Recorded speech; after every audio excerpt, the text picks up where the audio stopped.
Hi everybody. Today, I just woke up. Nothing much happening really. Today is a great day as you can see. It's the morning. You can literally trace the drops of dew here and there. It's there. And winter season is overall like my favorite because you don't feel you don't sweat all the time. The itchiness that you get is cool and cozy. But it's not just about winter season that I'm here for.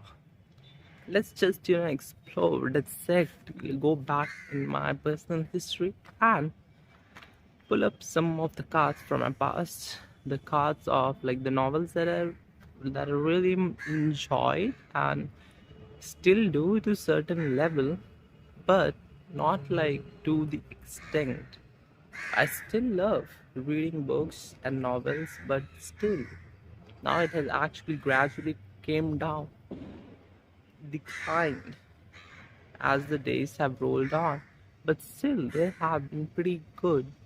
Me and book relationship in the past. Let's just go.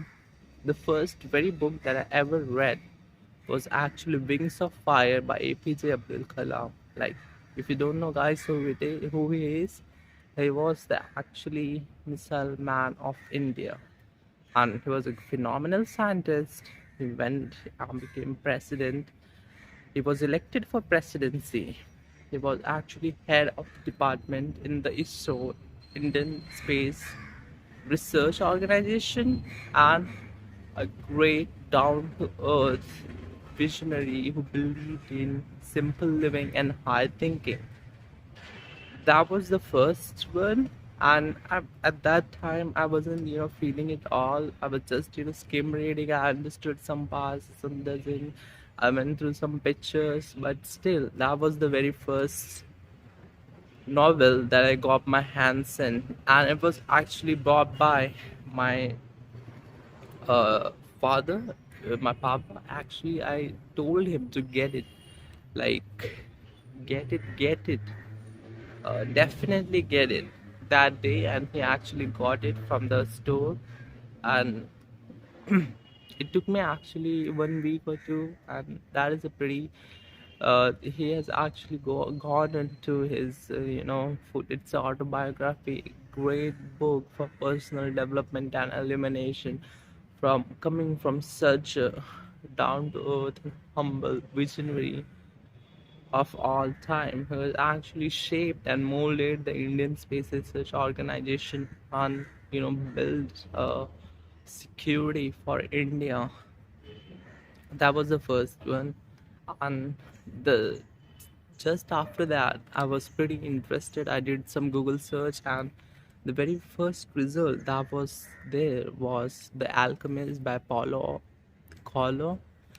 And I was actually, at this time, I've actually read it on phone a couple of times, like 10-20 pages something, but still I moved on and got a paperback version of it, which I read like, I don't know, 2 or 3 days, 2 3 days, and it was, the story is quite moving as well. It is like about hopes and following your dreams. The very outstanding line in it is, if you want something, the universe conspires to fulfill your dreams. The universe comes together to grant your wish. That was the extraordinary, and from it you should get some idea of what the book is about. It's about a guy who is actually, who loves shepherding, and is shepherds to cities and villages, and he gets a dream of that a treasure hidden somewhere in the part of the Egypt, and he goes through struggle, a lot of difficulties, and as soon as he gets to the pyramids and to the Egypt, he realizes that again he gets a dream that he meets people, the alchemists, some of them, and he gets to know that the treasure is not actually hidden there, but to the place that he started his journey from. So he actually comes back and finds his treasure. It's about following your dreams. After that, I would say that was pretty good. Since two books, right?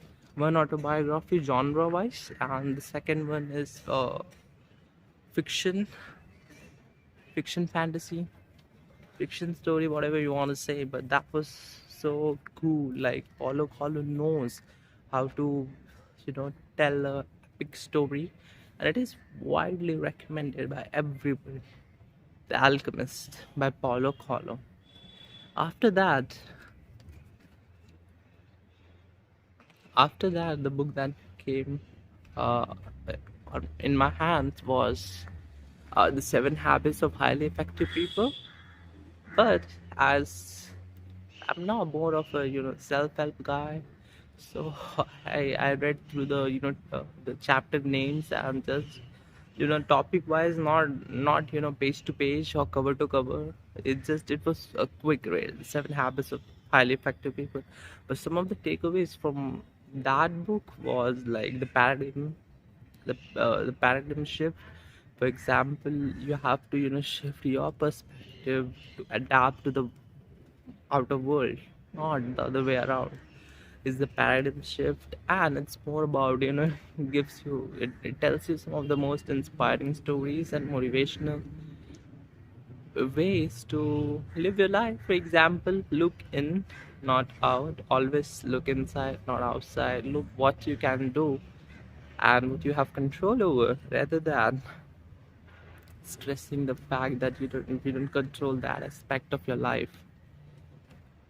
In and out paradigm shift, and like you are the average of five closest people that you hang out with. I don't know if this is said, if this is written in the Seven Habits, but still, mm, I think like I should go on to say the seven actually, the Seven Habits, like just the titles of it. But in the next video, maybe I will do it. Not right now. I need to really go back and open up some books to really rediscover it, because it's been a long time and I haven't reignited that Kindle of Seven Habits. So it's been a long time. Seven Habits. It's a self-help book by Stephen Covey. I'm not sure about the name. Really like authors. Whatever book I read, I first go into researching the author. For example, if I like author's work, I would just read every other work that he has been working on and he has produced so far. I like that way. And after that, Seven Habits of Highly Effective People. After that was, it's pretty crazy. Yeah, after that, the real uh, exploration, the real touch to fantasy came with the fantastic book by the most creative writer of all time, Jules Verne. The book's title was "A Journey to the Center of the Earth," and I still remember as if yesterday. It is like it's so such a expeditious, adventurous, and thrill-filling, pure, imaginative, and fictional creative ride through a world that has been dead since ages ago. Like the story explores the life of a really scientist geologist. I'm not sure about what he is, but Ledenbrock. He has a nephew, and they both go on to expedition and through by to the Antarctic, and they hop on a dead volcano, and through it they actually travel through tunnels and underground, discover a whole extinct world. Like as they go by, they find some extinct species of fishes, whales, and as they go, they actually get to see in the sky and a whole atmosphere of itself. It's such a fantastic ride to to enhance your creative thinking and imaginative powers. You should read it definitely. I would recommend easily Journey to the Center of the Earth. It's so knowledgeable as well. For example, it's such a great book. Like it's adventures. If you like adventures, if you like to explore of the world which has never been explored before, this is the book for you. Journey to the Center of the Earth by Jules Verne. So far, it's been four titles, right? Let's cover it up with five. Then the video can end. The fifth one, after that, was I actually it was not that since here the right towards digital reading begins, because after that I read was a supremely extreme level psychological thriller of all time, The Silent Patient by Alex Michaelides. Oh my god.